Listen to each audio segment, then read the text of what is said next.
آئیے دوستو، کچھ باتیں آپ حضرات کے سامنے پیش کرتا چلوں۔ دنیا میں ہر مسئلے، ہر نظریے اور ہر فلسفے پر اختلاف موجود ہے، مگر دنیا کے کسی خطے، کسی فلسفے اور کسی نظریے میں اس بات پر کوئی اختلاف نہیں ہے۔ دنیا کا کوئی بھی فرد، دنیا کی کوئی بھی قوم، دنیا کا کوئی بھی گروہ، دنیا کا کوئی بھی ملک اور دنیا کی کوئی بھی حکومت اور سلطنت اس بات کا انکار کرنے والی نہیں۔ آپ کو دنیا میں ایسے لوگ بھی مل جائیں گے جو خدا واحد کا انکار کرتے ہیں۔ آپ کو دنیا میں ایسے لوگ بھی مل جائیں گے جو آسمانی کتابوں کا انکار کرتے ہیں۔ آپ کو دنیا میں ایسے لوگ بھی مل جائیں گے جو انبیاء کرام کا انکار کرتے ہیں، اور آپ کو دنیا میں ایسے لوگ بے شمار مل جائیں گے جو جزا اور سزا کا انکار کرتے ہیں۔ آپ کو دنیا میں کوئی بھی ایسا شخص نہیں ملے گا جو اس چیز کا انکار کرتا ہو۔ وہ کیا چیز ہے؟ موت۔ آپ کو دنیا میں کوئی بھی ایسا شخص نہیں ملے گا جو موت کا انکار کرتا ہو۔ موت کا کوئی شخص انکار کر ہی نہیں سکتا۔ کیوں؟ اس لیے کہ موت ایک بدیہی حقیقت ہے، موت ایک اٹل حقیقت ہے، موت ایک ناقابل تردید حقیقت ہے۔ ہر شخص کو اس بات پر یقین ہے کہ ایک دن موت آئے گی اور زندگی کے تمام منصوبوں کو خاک میں ملا کر رکھ دے گی۔ ہر شخص کو اس بات پر یقین ہے جب موت آئے گی تو ہم سے اجازت لے کر نہیں آئے گی۔ ہر شخص کو یقین ہے جس وقت موت کے آنے کا وقت آ گیا ہوگا وہ آ کر ہی رہے گی۔ نہ تو اسے بادشاہوں کے قلعے روک سکتے ہیں اور نہ ہی بلند و بالا عمارتیں اور دیواریں اس کی راہ میں حائل ہو سکتی ہیں۔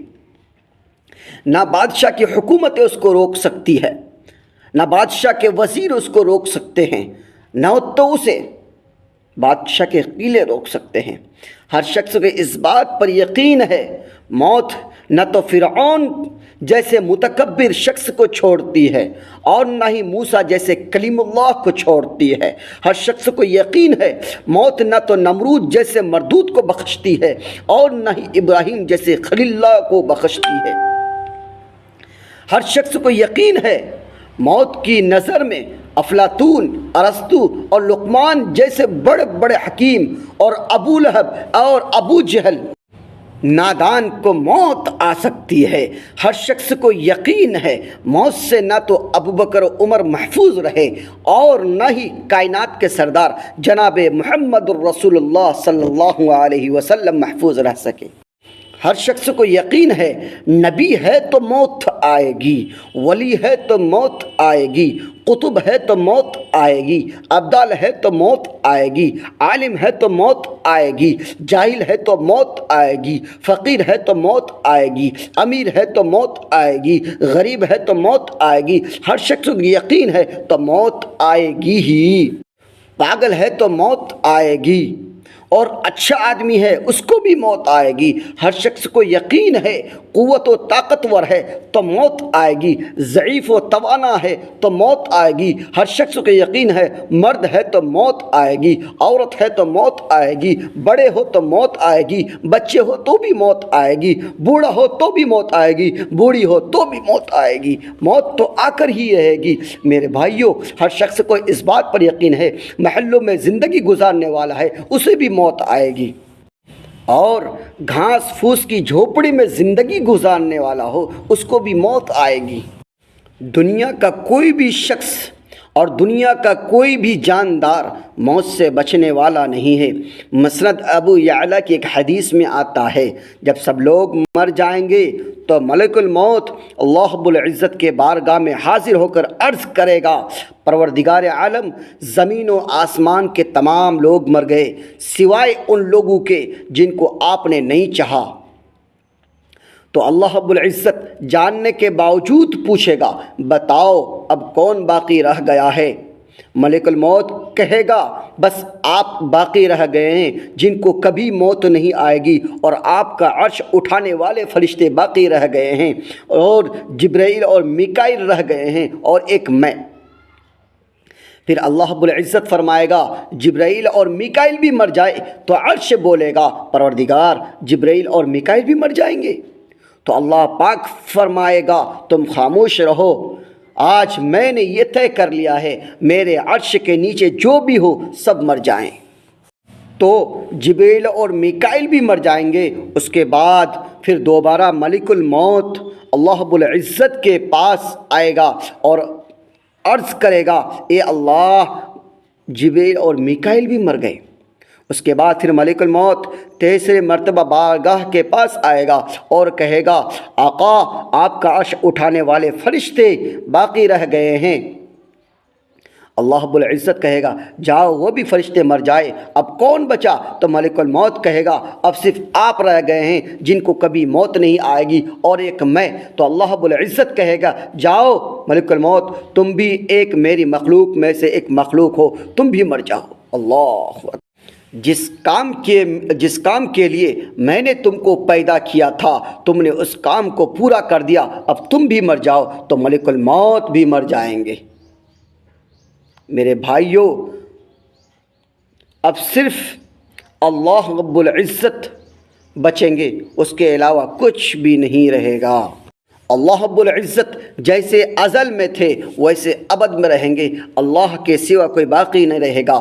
زمین و آسمان کتاب کی طرح لپیٹ لیے جائیں گے۔ اس کے بعد اللہ رب العزت زمین و آسمان کو 3 مرتبہ پھیلائے اور لپیٹیں گے، پھر 3 مرتبہ فرمائے گا میں ہوں زبردست و غالب، میں ہوں زبردست و غالب، میں ہوں زبردست و غالب۔ پھر خود یہ اعلان فرمائے گا لمن الملک اليوم، آج کس کی حکومت ہے، آج کس کی حکومت ہے؟ مگر اس سوال کا جواب دینے والا کوئی نہ ہوگا۔ ہر طرف سکوت ہی سکوت ہوگا۔ جس انسان کو اپنے مال و دولت پر بڑا ناز تھا، جس انسان کو اپنے کاروبار پر بڑا ناز تھا، جس انسان کو اپنی حکومت و سلطنت پر بڑا ناز تھا، جس انسان کو اپنی فیکٹری، اپنی کار اور کوٹھریوں پر بڑا ناز تھا، جس انسان کو اپنی قابلیت اور صلاحیت پر بڑا ناز تھا، جس انسان کو اپنی طاقت پر بڑا غرور تھا، جس انسان کو اپنے حسن و جمال پر بڑا ناز تھا، جس انسان کو اپنے حسن و جمال پر بڑا ناز تھا، آج وہ بوسیدہ گلی سڑی ہڈیوں کے ڈھانچے کی صورت میں پڑا ہوگا۔ وہ انسان جس کی زبان ٹٹر بولتی تھی، جس کی زبان تیز بولتی تھی، آج جواب دینے کے قابل نہ بچا۔